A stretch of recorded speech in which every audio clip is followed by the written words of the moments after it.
Hi everyone, welcome to my channel Avdaan education. मेरा नाम निधि है।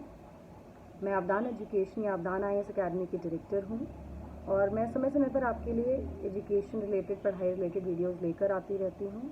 तो अगर आप पहली बार इस चैनल पर आए हैं तो I would request you to please subscribe to the channel and also hit the bell icon so that आपको नोटिफिकेशंस मिलते रहें। बहुत टाइम बाद आज ये वीडियो लेकर आई हूँ मैं, उसके लिए सॉरी। बट आज का वीडियो जो है वो किसी टॉपिक से रिलेटेड नहीं है। आज का वीडियो एक ऐसी इशू को लेकर है जो लगभग सभी एग्ज़ाम्स देने वाले बच्चे कभी ना कभी फेस करते हैं, और जो बच्चा सीरियसली पढ़ाई कर रहा है, मेहनत कर रहा है, वो डेफिनेटली ऐसा फील करता है। सो अब come up with the topic today जो आई गेस एंड होप कि आपको हेल्प करेगा आपके एग्ज़ाम्स में, which is how to overcome anxiety and fear before your exam. Anxiety या डर या फियर, ये एक ऐसा नेचुरल रिएक्शन है जब आप प्रिपेयर कर रहे होते किसी एग्ज़ाम के लिए, आप एग्ज़ाम देने जाने वाले होते हो, कि दिस इज़ अनअवॉइडेबल। अगर आपने पढ़ाई करी है तो दिस इज़ अनअवॉइडेबल। आप डेफिनेटली एंग्शियस भी होगे, आपको एंग्जाइटी भी होगी और आपको डर भी लगेगा, आप नर्वस भी होगे। इसी के बारे में बात करेंगे। बहुत सारे क्वेश्चंस आए हैं कि इस समय डर लग रहा है, एंग्जाइटी हो रही है, एग्ज़ाम आने वाला है। और अगर मैं कहूँ तो जो बाकी एग्ज़ाम्स अब शुरू हो गए हैं उसमें भी बच्चे एग्ज़ाम देने जा रहे हैं, लेकिन डर भी है। और सभी, I think it will cover all the exams, not just UPSC और PCS। What is anxiety? तो एंग्जाइटी को समझने के लिए हमें इसके सिम्टम्स को समझना ज़रूरी है। They can be physical symptoms also and they can be mental symptoms also, जो साइकोलॉजिकल सिम्टम्स हैं। फिजिकल सिम्टम में हो सकता है कि आपको बहुत हेडेक हो जाए, स्वेटिंग बहुत हो रही हो, और योर माउथ गेट्स ड्राई, और बॉडी टेम्परेचर बहुत वेरिएट कर रहा है, बहुत ठंडे हो रहे हैं, बहुत गर्म हो रही है बॉडी, इस तरह के सिम्टम्स आ जाते हैं। और साइकोलॉजिकल सिम्टम्स क्या है? नर्वसनेस, कॉग्निटिव ब्लैकआउट हो जाना, ब्लैंक हो जाना कि कुछ नहीं आता, कुछ समझ नहीं आ रहा है, कैसे हो पाएगा। पैनिक हो जाना एकदम से कि अब ये कर लेते हैं, अब ये कर लेते हैं, ऑल दोज थिंग्स, राइट। ये सिम्टम्स हो जाते हैं। घबराहट होती है बहुत ज़्यादा। तो these are psychological symptoms. I am not a psychologist basically, but I am trying to help as a teacher, as a mentor. क्या कर सकते हो आप इसमें? First thing first, trust your preparation. सबसे पहले ये ध्यान रखो कि आपने मेहनत करी है। आप एग्ज़ाम के 1-1.25 महीने पहले प्रिपरेशन शुरू नहीं कर रहे हो, आप ऑलरेडी प्रिपेयर कर रहे हो पिछले 1.5-2 साल से, आप कंटिन्यूस मेहनत कर रहे हो। तो this is not the time जहाँ पे आप कोई नई चीज़ शुरू करोगे। This is the time where you revise. आपको सिर्फ रिविजन करना है, फोकस रिविजन पे होना चाहिए। एंग्जाइटी के पीछे रीज़न एक ये भी हो सकता है कि हम कई बार ना रिविजन को साइड कर देते हैं और सोचते हैं नया टॉपिक कुछ रह ना गया हो, कुछ रह ना गया हो। तो I would recommend this to all the students that जितना पढ़ चुके हो, एग्जाम के 1 महीने पहले do not start with new topics, right. This is the time जहाँ आपको पुराना पढ़ा हुआ टॉपिक रिवाइज करना है, बहुत अच्छे से रिवाइज करना है। Revision is going to help you, ठीक। वो किसी भी एग्जाम के लिए हो सकता है, revision is a must. Mix and match your syllabus, your topics. History पढ़ रहे हो तो हिस्ट्री के साथ पिकअप अ टॉपिक जो आपको थोड़ा इंटरेस्ट करता है। हिस्ट्री अगर आपको बोरिंग लगता है तो एक इंटरेस्टिंग टॉपिक पिक कर लो रिविजन के लिए। मिक्स कर लो टॉपिक्स को। Do not stick to one subject for a long duration of time for revision also. उससे भी क्या होता है, you start feeling nervousness and नहीं आ रहा कुछ भी समझ में। अगर एक टॉपिक पे अटक गए तो बस वहीं पे लगेगा कुछ नहीं आता, कुछ नहीं आता। सो I would say do not stick to single topic for revision also. Have 2-3 topics simultaneously to revise. Correct, ये कर सकते हो। रिविजन सबसे पहले हो गया, सबसे इम्पॉर्टेंट चीज़ हो गई। देन पढ़ते हुए टेक ब्रेक्स, मतलब do not sit at a stretch for 4 hours 5 hours, don't do that. हर 1.5-2 घंटे बाद take a break for 10 minutes, 12 minutes, 20 minutes।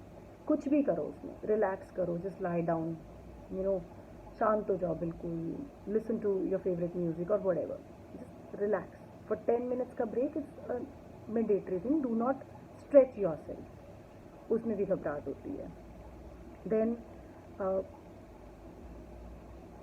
B very active, not active as in you go to gym or start exercising suddenly, बस मैं आज से exercise, no, don't do that. But what you can do is, because you are sitting for long hours and you're doing that for a long period of time also, and towards the end of your preparation और जब exam आने वाला होता है तो बिल्कुल ऐसा लगता है बस बैठे रहो. Don't do that. Take a walk 30 minutes 35 or 40 minutes की एक वॉक रोज करो. गो फॉर अ वॉक, घर में ही वॉक करो, बट वॉक फिजिकली अपने आप को थोड़ा सा एक्टिव करो. So don't keep sitting, right? Then eat healthy and eat regularly. Healthy as in nutritious food खाओ. Do not go for junk food. Avoid eating junk food. पूरा 1 महीना पहले I would suggest you to 1 महीना पहले बिल्कुल junk food बंद कर दो, बिकॉज नुकसान पहुँचाएगा, आपकी बॉडी की एफिशिएंसी को इफेक्ट करता है जैसा आप खाना खाते हो. तो eat healthy nutritious food and also eat regularly. Do not skip your meals. Correct? वो आपकी बॉडी को फटीग करेगा, थकान होगी, ब्रेन नहीं काम करेगा, फिर घबराहट होगी, फिर डर होगी, फिर एंग्जाइटी होगी. Avoid that. Take good sleep. Sleep is a must. 7 से 8 घंटे की नींद प्लीज़ लेनी ही लेनी है. Get up early in the morning. Sleep early, get up early. But 7 to 8 hours की स्लीप ले ही लेना प्लीज़. बीच में जो भी करोगे करो, लेकिन नींद अच्छी लेना ज़रूरी है. ठीक है? अगर आपको लगता है 6 घंटे में you just feel fresh, then take 6 hours, लेकिन 6 आवर्स की साउंड स्लीप, तो गुड स्लीप. Try meditation.